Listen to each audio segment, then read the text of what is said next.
આજે તો ત્રણે ત્રણ મેળામાં ગયા ને ત્રણે ત્રણ જવાનો રસ્તો જ ભૂલી ગયા. તો રામ રામ બધા મિત્રોને. વાયલી સીટમાં 4 જણા ગોઠવાઈને ઉપડાતા ત્રણે ત્રણ મેળામાં જવા.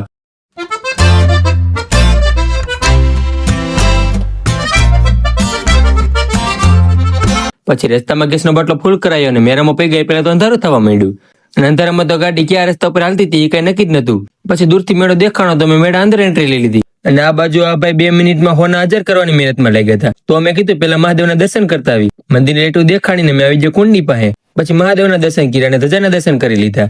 મેળામાં તો આ ભાઈ 10 રૂપિયામાં ભવિષ્ય બતાવતા હતા અને આ બાજુ તો મોતના કૂવામાં બાઇક કરતા વધારે માણસોનો દેખાડો થતો હતો. પછી આ ભાઈએ ચકડોળની ફૂદડી જે ફેરવી તો બધાને અધરો અધર ચડાવી દીધા અને અમે તો હુડકા આગળ આવીને ઉભા રહ્યા અને ભાઈએ 5મા ગેરમાં હુડકું નાખ્યું ઉડાડ્યું હો. પણ અમે તો ટિકિટ લઈને આવી ગયા હથોડામાં બેહવા.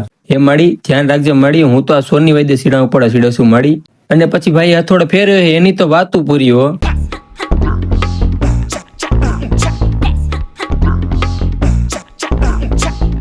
પછી આ સુનામી રાઈડમાં બેવું હતું પણ હમાસર પ્રમાણે બેલ્ટ ખુલી જાય તો ડાયરેક્ટ આવી જાય શેકેલી મગફળી ખાવા.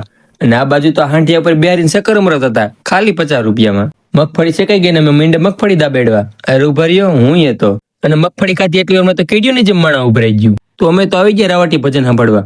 ભજન સાંભળીને ઉપડ્યા પાછા ઘરે જવા. અને હારો આ ભાઈએ ફુગાનો હકેલો કરીને ભાગ્યા હતા. પછી પાછા હોટલે પાઉંભાજી દાબીને કરી નાખી ગાડી 5મા ગેરમાં ઘર બાજુ રવાના. ફાઇનલી ઘરે પહોંચી ગયા ને ત્રણે ત્રણ મેળામાં બૂટ કઈક આવા હતા ને અત્યારે કઈક આવી હાલત થઈ ગઈ. તો મિની બ્લોગ પૂરો.